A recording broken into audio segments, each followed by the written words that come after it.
Assalamualaikum to everyone. Today our group will be presenting about the program that we have choose, which is Urban Poverty Eradication Program. First, the introduction. For the background, Urban Poverty Eradication Program is a program established in 2006 to address rising problem of urban poverty in Malaysia. Three initiatives under this program, which are Urban Community Empowerment Programs, Poor Housing Repairing Programs, and House Wellbeing Program. It has been stated in the problem statement in which the migration of the rural peoples to the urban area, high cost living, population growth, in which the need of the government to develop a perfect plans to curb the urban poverty in this program. There are two responsible authority in this program, which is Local Government and Housing Ministry KPKT and Local Government. KPKT responsible to formulate strategy and coordinate it with other parties such as NGO and local government. Meanwhile, local government will act as implementer of the program to ensure effective implementation to reduce urban poverty. The program stakeholder is B40 in Malaysia. It focuses in improving the quality of life of B40 in urban areas. B40 refer to those who earn household income is among lowest 40% bracket and compare. For the strength, firstly, availability of application systems such as e-KASIS system that help reinforce the establishment of the Urban Poverty Eradication Program. Secondly, under local government's responsibility to implement the program so that the program will be more transparent and effective. For the weakness, firstly, government program itself encourage people to migrate to urban area to receive the benefit given, but not all people were qualified. Secondly, lacks of comprehensive program in the past in order to eradicate poverty, at the same time to help urban people to generate income monthly. Now we move to the opportunity. Firstly, in terms of policy, which is implementation of policy to help poor household income. Next, economy, high standard of living for B40 in urban area. And the third one is in terms of social, spearhead community development effort in line with current development. For three, there are three, which is the first politics, where under investment in poverty reduction program that does not meet people's need. Second, economy, where people become lazy and more dependent on government aid. And third is technology, where vulnerable to security breach and hacker.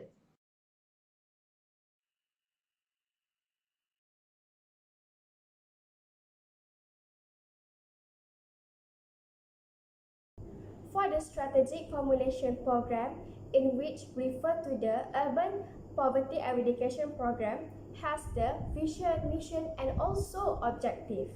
It also to strengthen the program to be implemented in the society.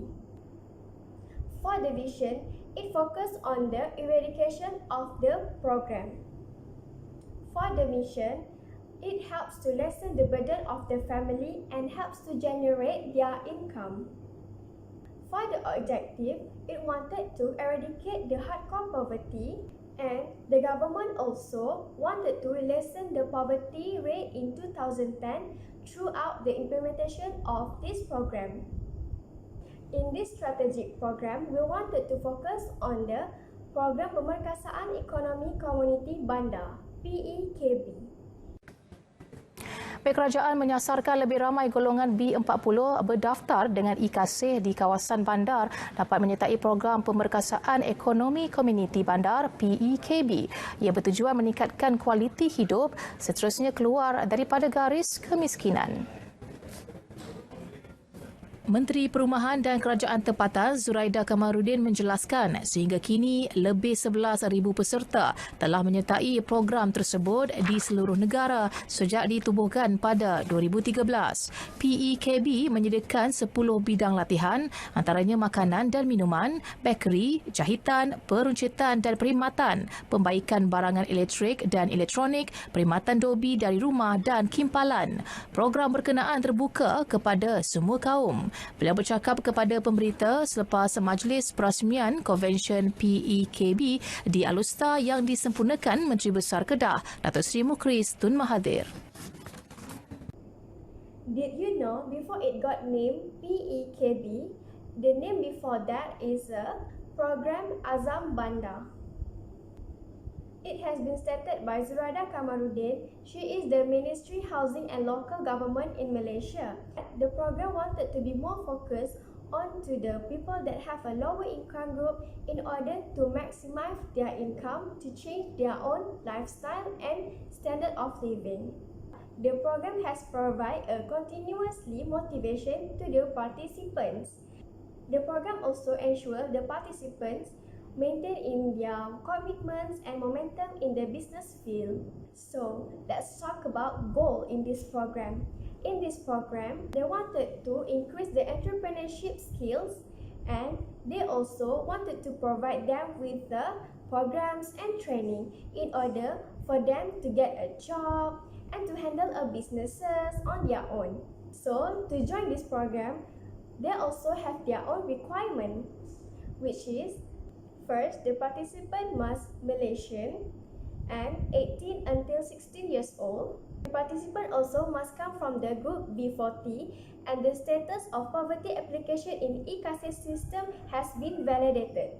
In this program also have their own scope of entrepreneurship, which is the first is program pembangunan minda insan, the second is program latihan kemahiran, the third is program bina upaya, and the fourth is program celik kewangan. The last is program promosi pemasaran. And that's all from me. Thank you. I will pass the next topic to the next presenter.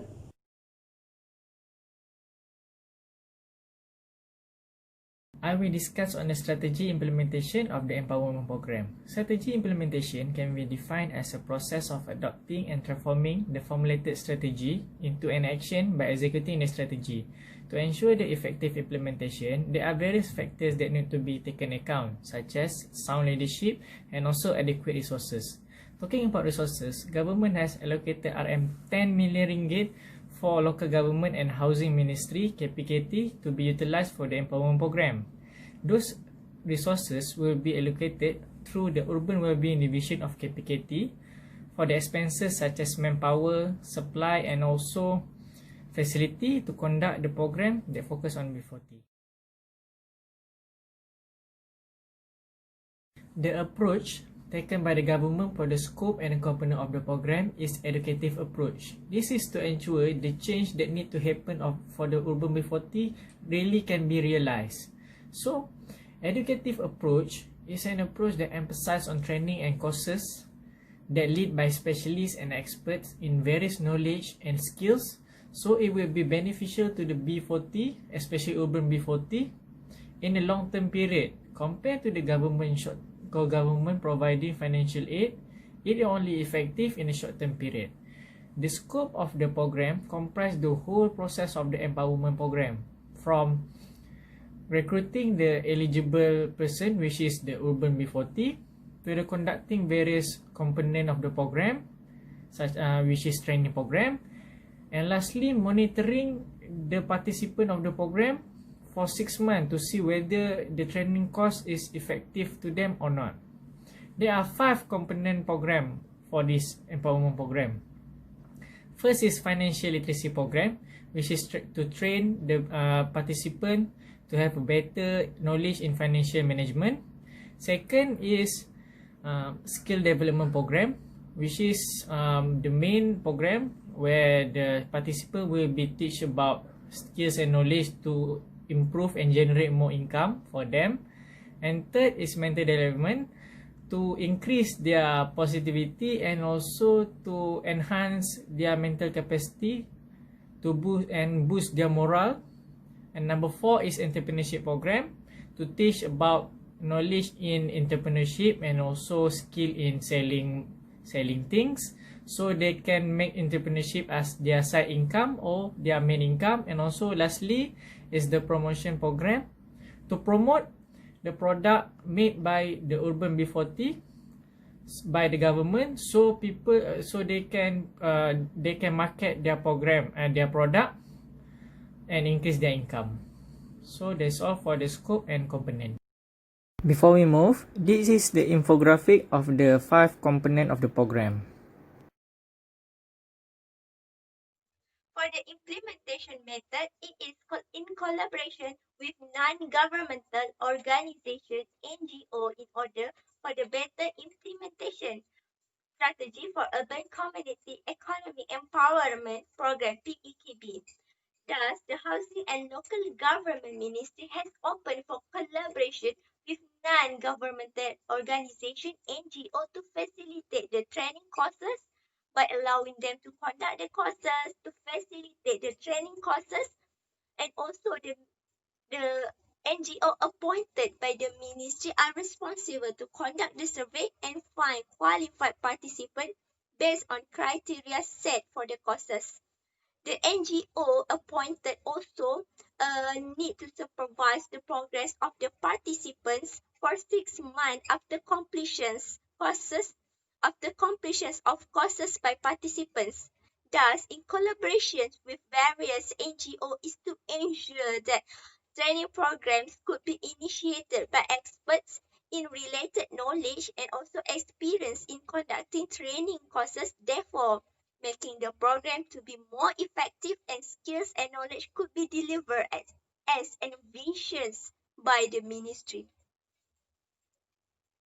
For the promotion, the Urban Community Economy Empowerment (PEKB) Convention was launched by the Ministry of Housing and Local Government (KPT) and officiated by the Kedah Chief Minister Datuk Seri Mukris Benton Mahathir in conjunction with the YB Minister Hajah Zuraidah binti Kamaruddin.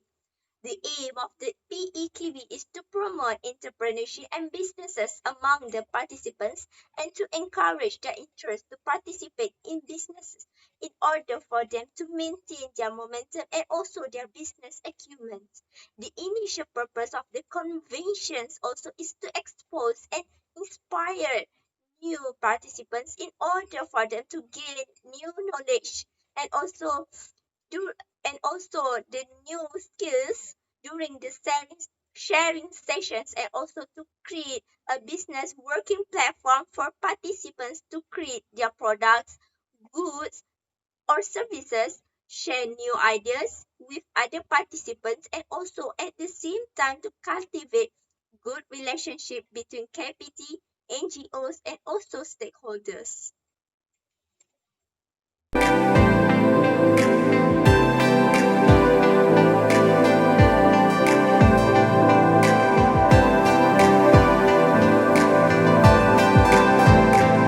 For the first risks that can be evaluated in program Pemekasaan Komuniti Bandar are less effective of IKASE registration system for the poor. This point was evaluated based on internal business process aspect in balance scorecard. Participants in this program need to be selected through the IKASE system, and sometimes this system can interfere the program to run smoothly. In this regard, there will be many poor people who have not yet registered for IKASE, and the actual number of poor people in Malaysia not fully recorded in the IKASE system. For example, currently, the registered individual in the systems are based on initiative taken by village committee members and local authorities such as Assemblyman, ADUN and others. With this initiative, some poor people could not register in these systems. Moreover, the reputations of participation's name in these systems also give the negative impacts on the development of the program. In these systems, these kinds of overlap should not occur because it would interfere the authorities' functions to carry out their responsibility, and it also has a profound effect empowering the poor groups in the system. The solution for the first risk related with IKASE system are refined IKASE registration system. To solve the possible risks, better data management is needed in IKASE system so that the more urban poor people can participate in this program. For example, the initiative can be taken by government under the Inland Revenue Board (IRB) have a household database that stores individual income information. So it can help the IKASE system to automatically update without any registration by any party.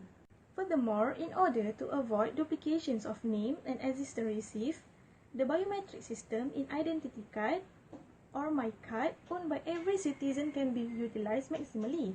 So, access to information not only through the existing IKASE system, but also the identity card by recording all information participants and assistants receive in the biometric system.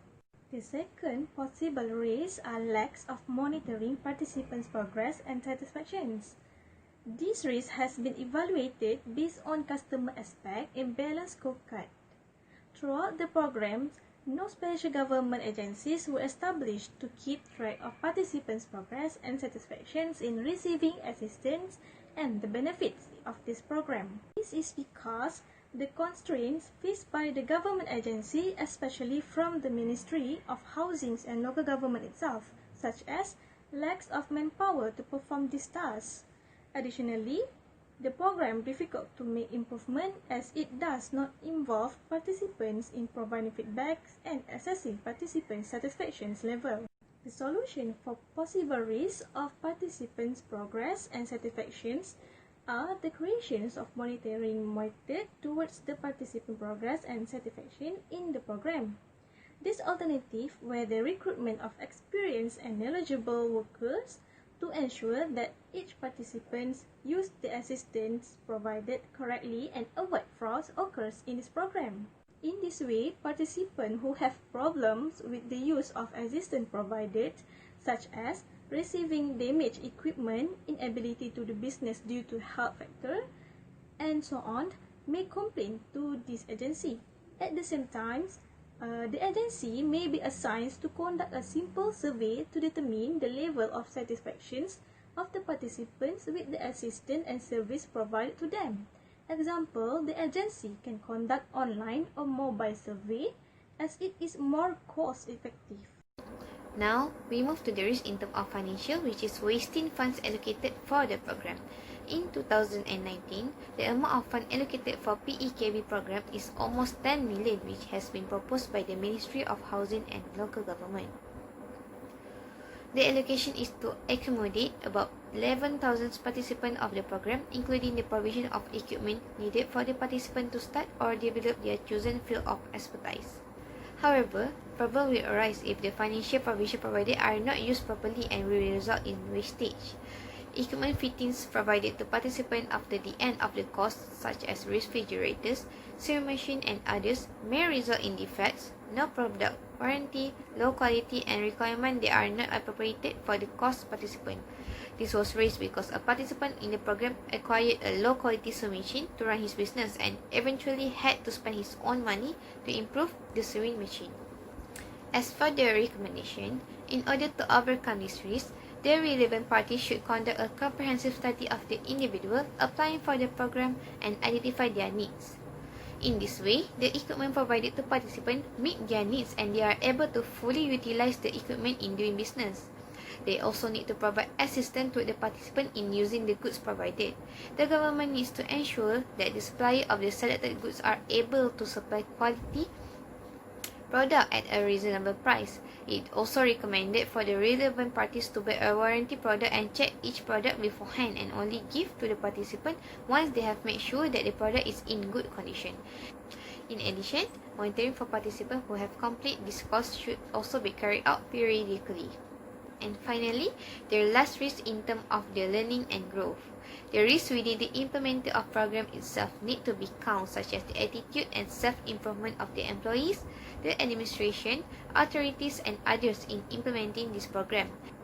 There are so many issues that PEKB has faced throughout the implementation of this program since 2013 because of the executor problem itself.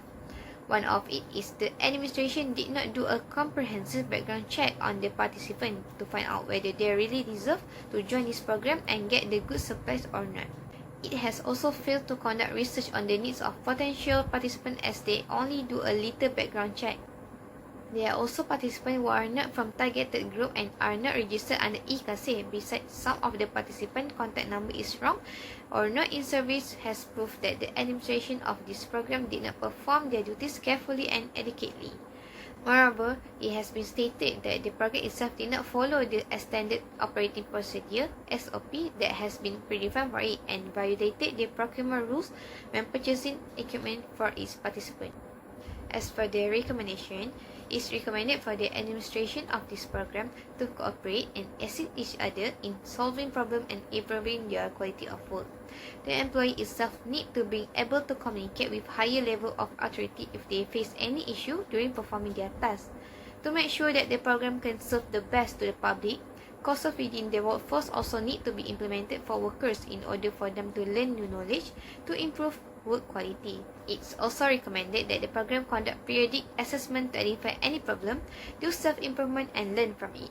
They need to improve and upgrade their administrative system, such as in terms of managing the participant information, in order to make sure that all the information is accurate and still relevant. It's not advisable to only stick with the old data management style.